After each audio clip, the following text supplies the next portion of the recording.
دعا کرنے کے آداب کیا ہیں یہ بھی ہمیں معلوم ہوتے ہیں۔ حضور نبی اکرم صلی اللہ علیہ وآلہ وسلم نے ہمیں آداب دعا سکھائے، اور امام غزالی علیہ الرحمہ نے احیاء علوم الدین میں بھی آداب دعا کو بیان کیا ہے۔ امام غزالی علیہ الرحمہ کی پوری ڈسکشن کا خلاصہ یہ ہے کہ وہ کہتے ہیں کہ دعا کے آداب کچھ ظاہری ہیں اور کچھ باطنی آداب ہیں۔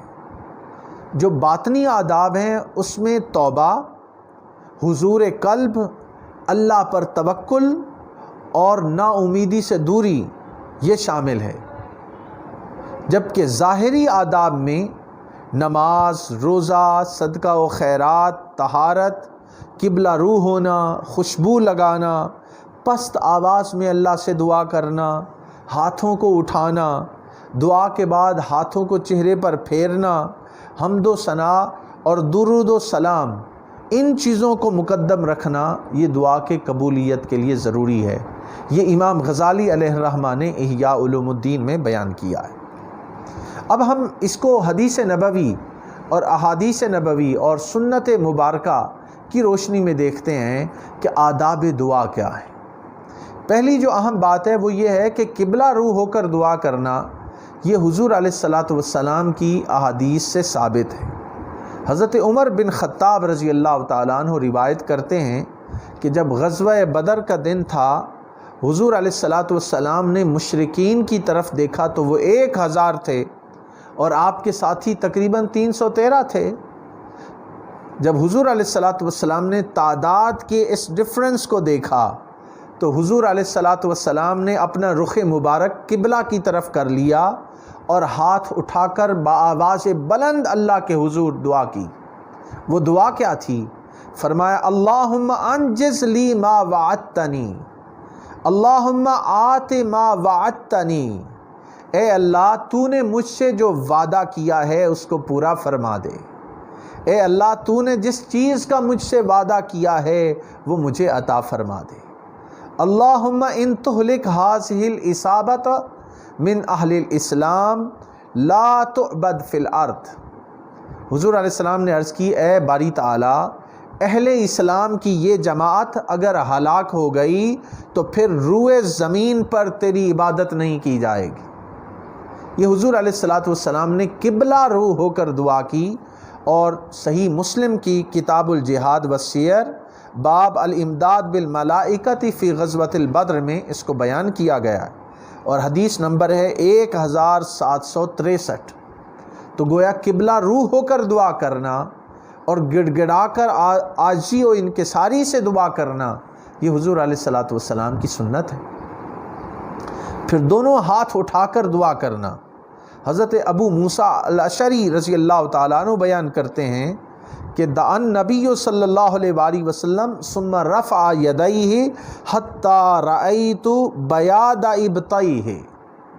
بیان فرماتے ہیں کہ نبی پاک صلی اللہ علیہ وسلم نے دعا کے لیے ہاتھ اٹھائے یہاں تک کہ میں نے آپ کی بغل مبارک کی سفیدی دیکھ لی، یعنی اتنے ہاتھوں کو بلند کیا کہ آپ کی بغل مبارک کی سفیدی مجھ پر ظاہر ہو گئی۔ تو ہاتھوں کو اٹھا کر دعا کرنا اور قبلہ کی طرف منہ کر کے دعا کرنا یہ حضور علیہ الصلاۃ والسلام کی سنت ہے۔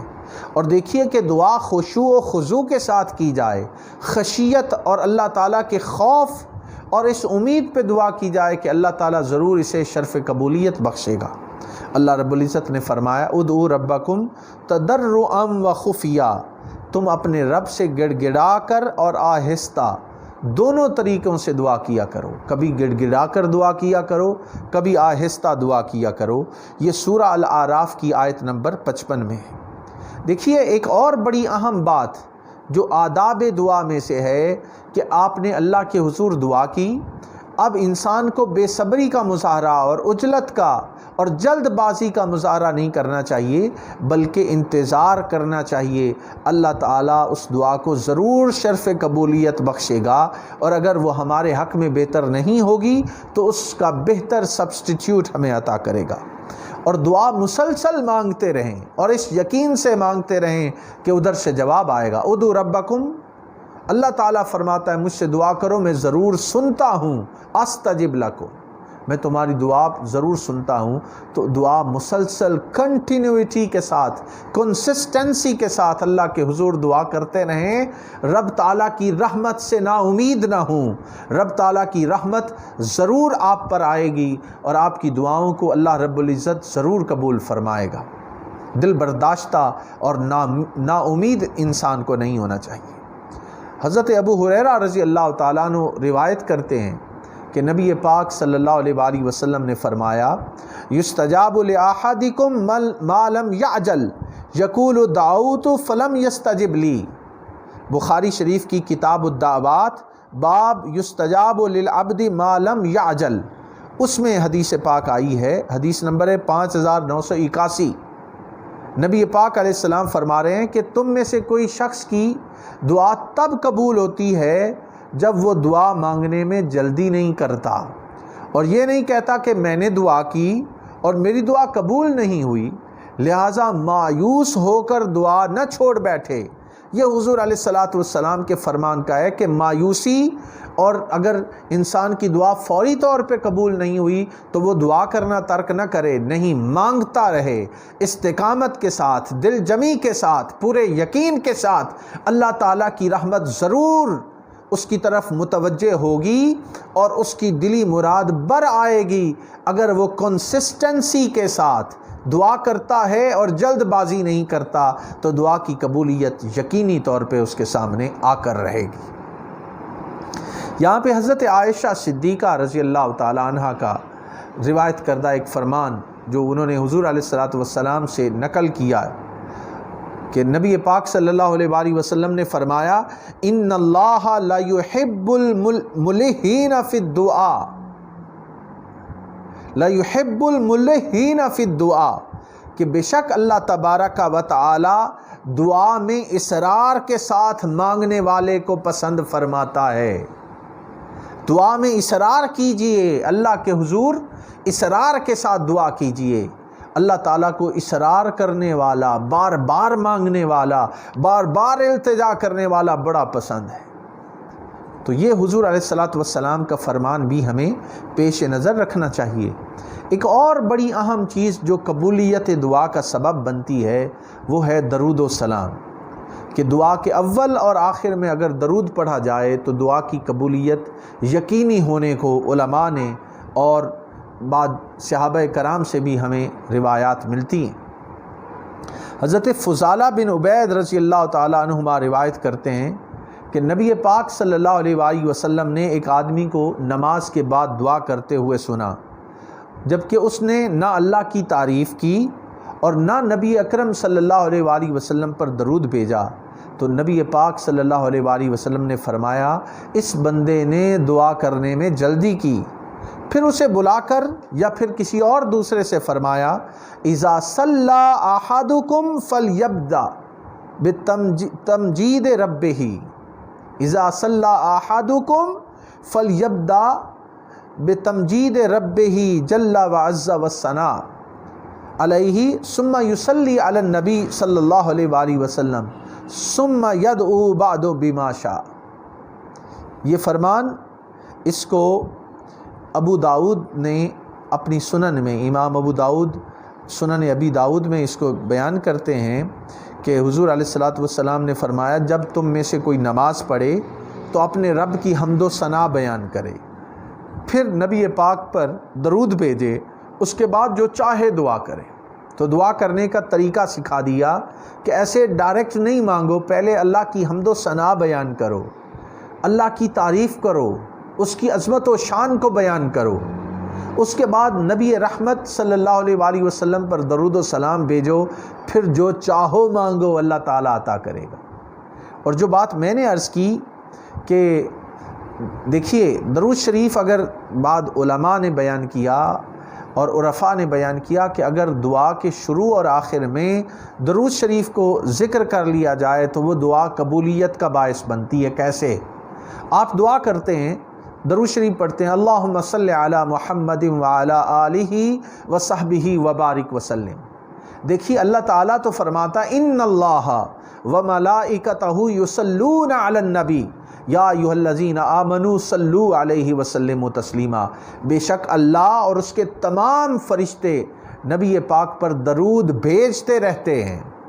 تو اللہ تعالیٰ اور اس کے فرشتے تو درود بھیج رہے ہیں اور بھیجتے رہتے ہیں، جب انسان بھی بھیجتا ہے یا ایھا الذین آمنوا صلو علیہ وسلموا تسلیما، تو اللہ تعالیٰ اس کو قبول کیوں نہیں فرمائے گا؟ جس دعا کی ابتدا بھی درود و سلام ہے اور جس دعا کی انتہا بھی درود و سلام ہے، اللہ تعالیٰ کی ذات سے یہ بعید نہیں ہے۔ یعنی اللہ تعالیٰ درود و سلام کو شروع سے بھی قبول فرما لے، آخر سے بھی درود و سلام قبول فرما لے اور درمیان کی دعا رد کر دے، اللہ تعالیٰ ایسا نہیں کرے گا۔ وہ آپ کے درود و سلام میں لپٹی ہوئی دعا کو اپنی بارگاہ میں ضرور قبول فرمائے گا۔ یہاں پہ ایک بڑا اہم فرمان میں حضرت عمر ابن خطاب رضی اللہ تعالیٰ عنہ کا آپ کی خدمت میں پیش کرتا ہوں۔ فرمایا ان الدعاء موقوف بین السماء والارض لا یصعد منہ شیء حتی تصلی علی نبیک۔ فرمایا گیا حضرت عمر ابن خطاب رضی اللہ تعالیٰ عنہ بیان کرتے ہیں کہ دعا زمین و آسمان کے درمیان ٹھہری رہتی ہے اور اوپر کی طرف نہیں جاتی، یعنی قبول نہیں ہوتی، جب تک تم اپنے نبی مکرم صلی اللہ علیہ وآلہ وسلم پر درود نہ بھیجو۔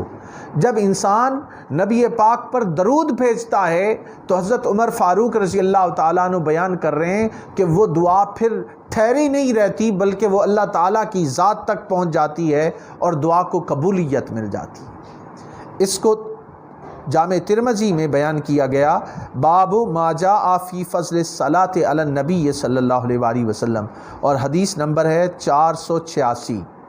اس کو حضرت عمر ابن خطاب نے بیان کیا۔ دعا کی قبولیت کا ایک اور سبب جو میں نے پہلے عرض کیا وہ حمد و ثنا ہے، کہ اس کو انسان کو ضرور اللہ کی حمد و ثنا، اللہ کی پاکی، اللہ کی شان کو بیان کرے تو دعا کو قبولیت ملتی ہے۔ دعا کے کلمات کا تکرار کرنا یہ بھی قبولیت کا سبب بنتا ہے۔ حضور علیہ الصلوۃ والسلام سے مروی روایت ہے کہ 3 بار افضل ہے کہ 3 بار تکرار کیا جائے۔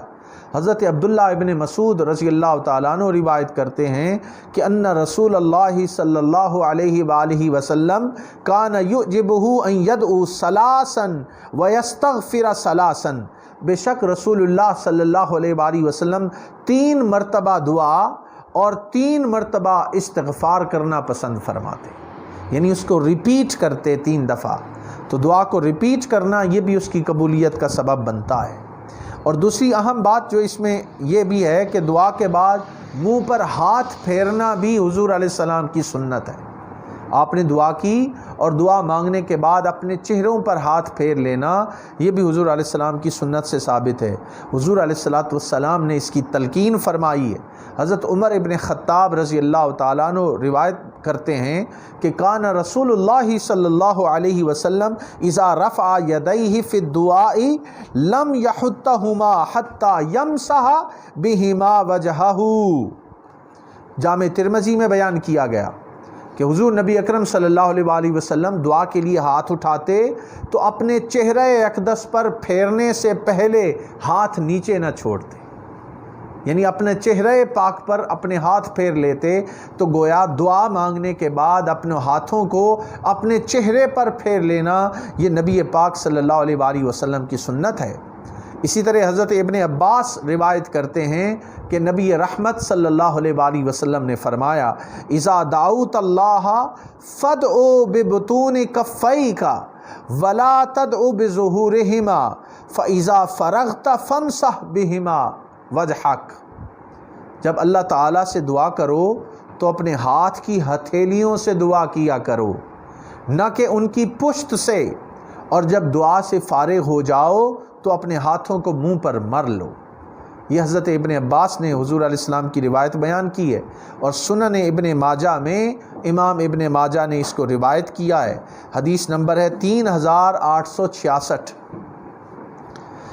اس سے یہ بات معلوم ہو گئی کہ دعا کرنا اور دعا کے لیے ہاتھ اٹھانا اور ہاتھ اٹھانے کے بعد دعا ختم ہونے پر چہرے پہ پھیر لینا یہ حضور علیہ الصلوۃ والسلام کا ہمیں حکم ہے۔ یہاں دعا کی قبولیت کے لیے ایک اور بڑی اہم چیز ہے کہ انسان نے زندگی میں جو اخلاص کے ساتھ نیکی کی ہوتی ہے وہ بھی اللہ تعالیٰ کو بڑی پسند ہے اور وہ اس دعا کو قبول کرتا ہے۔ میں اس حوالے سے ایک روایت بیان کرنا چاہوں گا جسے حضرت عبداللہ بن عمر رضی اللہ تعالیٰ عنہ بیان کرتے ہیں، اور وہ کہتے ہیں کہ حضور نبی اکرم صلی اللہ علیہ وآلہ وسلم نے فرمایا کہ ایک مرتبہ 3 آدمی جا رہے تھے کہ ان کو بارش نے آ لیا، یعنی بارش شروع ہو گئی تو انہوں نے ایک پہاڑ کی غار میں پناہ لی۔ اتنے میں آندھی طوفان آیا اور غار کے منہ پہ پہاڑ کی ایک چٹان آ کے گر گئی۔ یہ لوگ اس غار کے اندر بند ہو گئے اور آپس میں کہنے لگے کہ اللہ کے بندو، اپنے ان نیک اعمال کو یاد کرتے ہیں، شاید ان نیک اعمال کے سبب سے اللہ تعالیٰ ہمیں اس تکلیف سے اور اس پریشانی سے نجات عطا کرے۔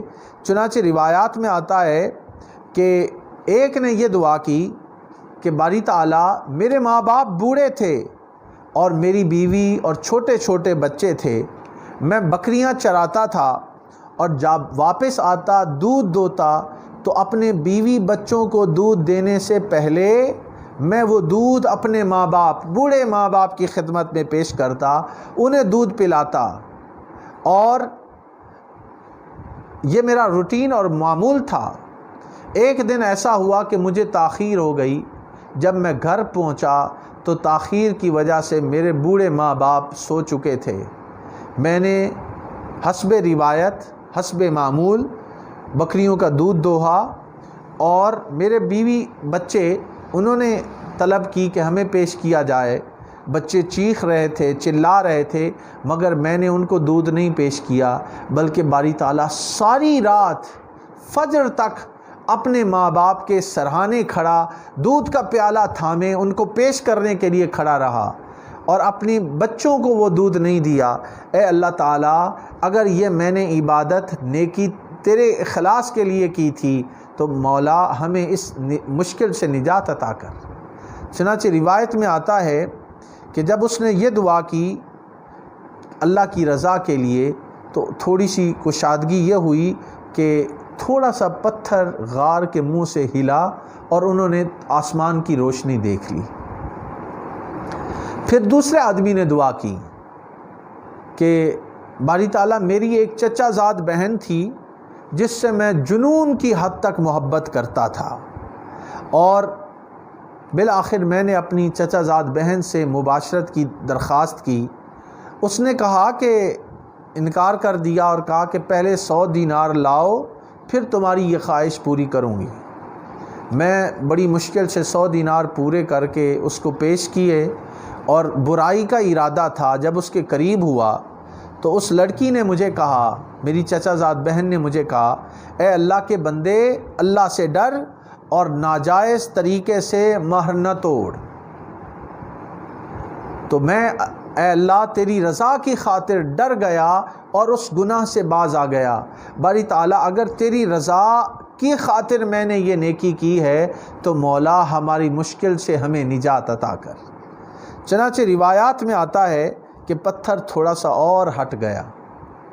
پھر تیسرے بندے نے اللہ سے دعا کی اور کہنے لگا کہ باری تعالیٰ، میرے پاس ایک شخص مزدوری پہ کام کرتا تھا اور تقریباً 8 کلوگرام چاول کے برابر اس کی مزدوری بنتی تھی۔ جب اس نے مزدوری مکمل کی تو میں نے اس کو دینا چاہی، تو مزدور نے وہ مزدوری قبول نہیں کی اور لینے سے انکار کر دیا اور وہاں سے چلا گیا۔ میں ان چاولوں کو کاشت کرتا رہا، حتیٰ کہ اس کی آمدنی سے میں نے ایک بیل اور چرواہے جمع کر لیے۔ پھر کافی عرصے کے بعد وہ شخص آیا اور آ کے مجھ سے کہنے لگا کہ اللہ سے ڈرو اور میرا حق نہ مارو۔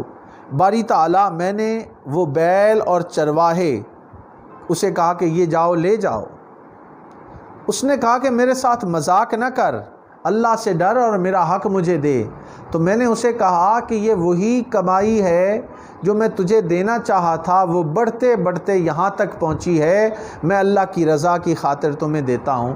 باری تعالیٰ اگر میرا یہ عمل نیکی کی خاطر تیری رضا اور خوشنودی کے لیے تھا تو مولا ہمیں اس مشکل سے نجات عطا کر۔ حضور علیہ السلام نے بیان فرمایا کہ پتھر غار کے دہانے سے اس کے منہ سے ہٹا اور وہ وہاں غار سے باہر آ گئے۔ تو اپنے اعمال کو اللہ کے حضور دعا کے لیے پیش کرنا، اپنی نیکی کو پیش کرنا، یہ بھی بعض اوقات انسان کی دعا کی قبولیت کا باعث بنتا ہے۔